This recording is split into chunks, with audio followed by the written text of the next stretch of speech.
This paper is, I'm Dan.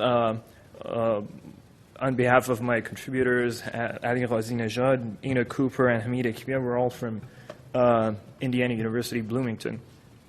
So a brief outline. What I'm going to talk about is, first I'm going to introduce citizen science, and then use the lens of participatory design to drive a wedge between two different kinds of citizen science projects that are out there, and support that empirically.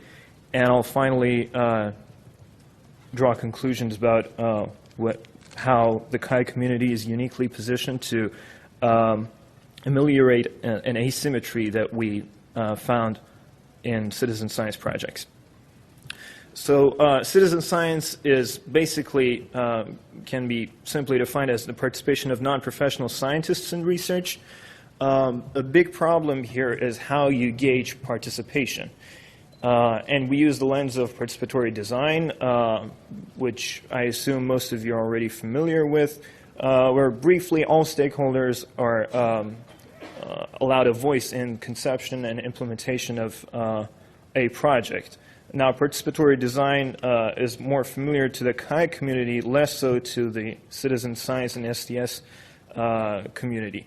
But three important differences that participatory design sensitizes us to, and this is what we're going to use as a lens to look at citizen science projects, is a move from linear rational sequences of subtasks to iterative processes of reflection and action. That's one. Two is a distinction between determinate versus open-ended and more ambiguous socio-technical configurations, and also a move from control to empowerment of quote-unquote users. So I'm going to look at two map-making projects. We get into this in more detail in the paper, but I'm going to be really brief here. Modern map-making until recently was limited to an expert group of cartographers. It was expensive. It had to use satellite imagery. But now there are recent studies that show that more amateur map-making can rival, in terms of quality, the products of expert cartographers. So we're looking here at two kinds of map-making projects, two citizen science projects. One is Cropland Capture. It's very popular online.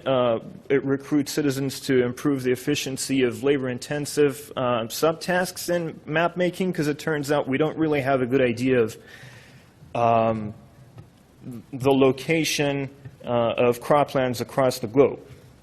It's an instance of crowd science, what we term in the paper crowd science, because it puts citizens at the service of science. Citizens are delegated to particular subtasks that are rote, menial, and mostly repetitive. We contrast that in the paper to a civic map-making project called Kite Mapping, which promotes DIY map-making, and it is used to contest official maps.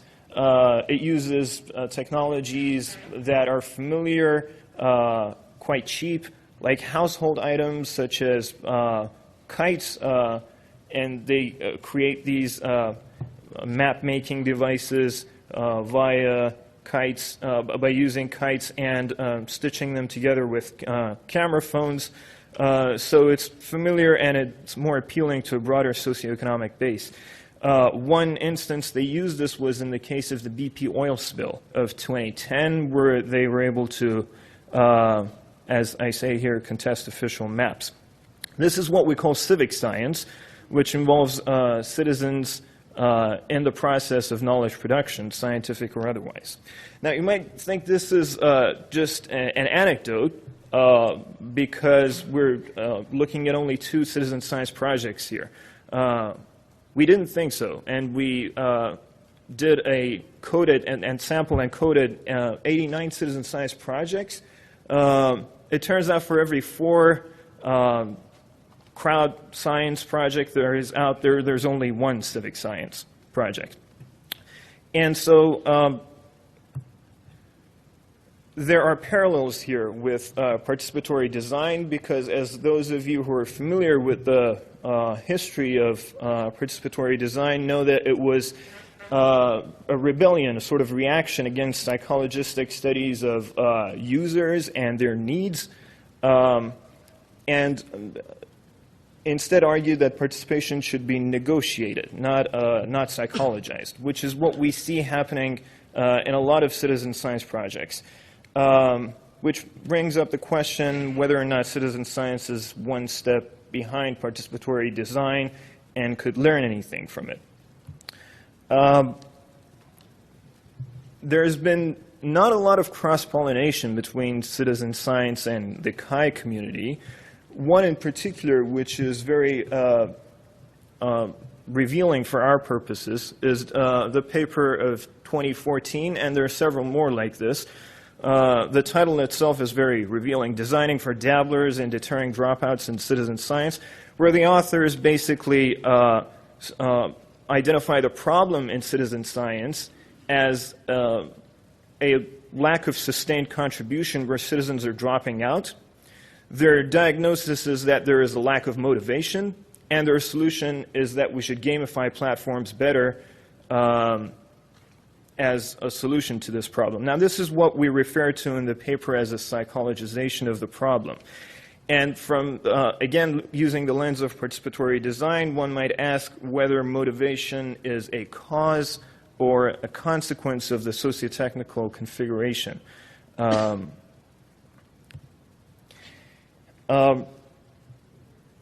So in sum, we empirically establish an asymmetry in citizen science. We unpack the various dimensions of this asymmetry using participatory design as a lens.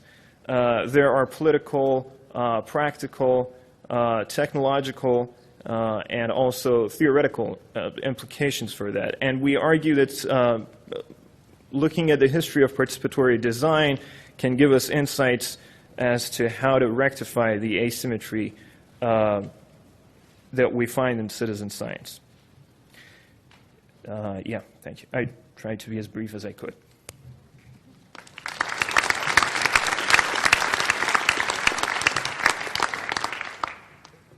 We have time for questions.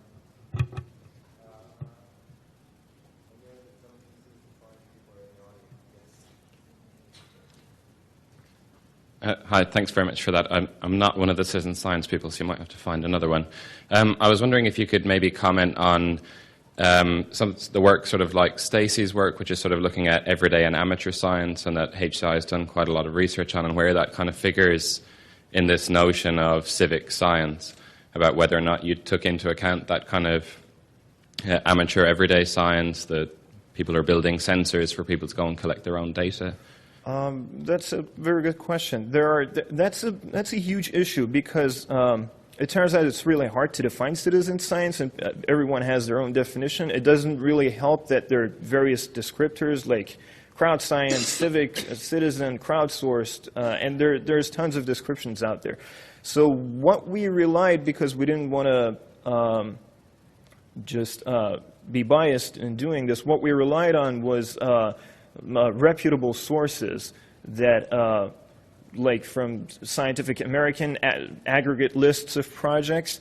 But the short answer to your question is there are a couple of those out there, and that's what we include as civic in our.